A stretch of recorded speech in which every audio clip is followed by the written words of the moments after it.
Pod kapotou těchto Peugeotů se vyskytovaly naftové motory šestiválcové o objemu 3 litrů, přeplňované turbodmychadlem o systému vstřikování Common Rail. Za volant těchto závodních Peugeotů se posadili jezdci, jako je třeba legendární Francouz Sébastien Loeb či Stefan Petterhansel, taktéž Francouz, nebo španělský matador Carlos Sainz.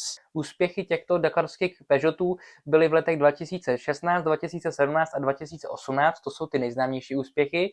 V letech 2016 a 2017 to byl konkrétně Peugeot 2008 DKR, se kterým vyhrál legendární Francouz Stefan Petterhansel, a v roce 2018 to byl potom Carlos Sainz. Výhody 2008 a 3008 jsou konkrétně v nízké váze, taktéž jako u Toyoty, a také v dobrém výkonu kvůli kroutícímu momentu naftového motoru v dunách, kdy zkrátka měly tyto Peugeoty zkrátka navrch, třeba proti atmosférické konkurenci v Toyotě nebo v jiných vozech. Tak a konečně jsme na prvním místě, kam jsme zařadili Mitsubishi Pajero, či novější model Pajero Evolution.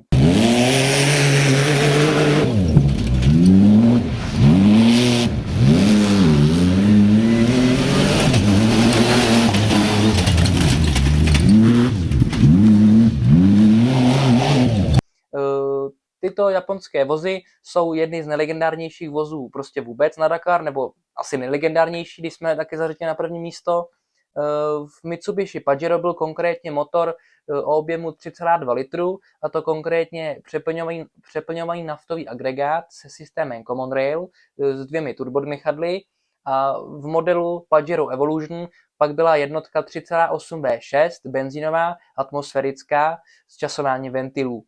Za volant těchto Mitsubishi Pajero se posadili závodníci, jako je třeba Hiroshi Masuoka či Stefan Petterhansel.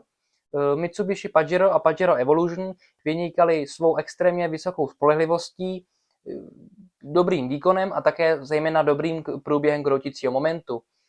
A zkrátka prostě i dobrou podporou od továrního týmu Mitsubishi Rally Art, která je známá taktéž z rally vozu VRC.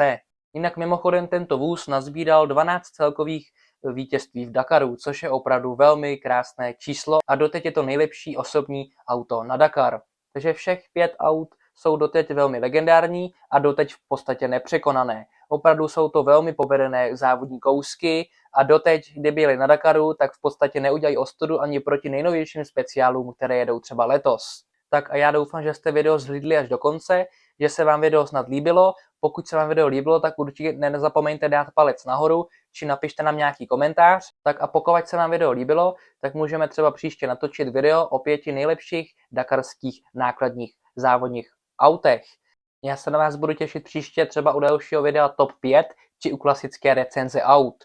Užívejte si rally Dakar, které se právě teďko jede, mějte se hezky a čau.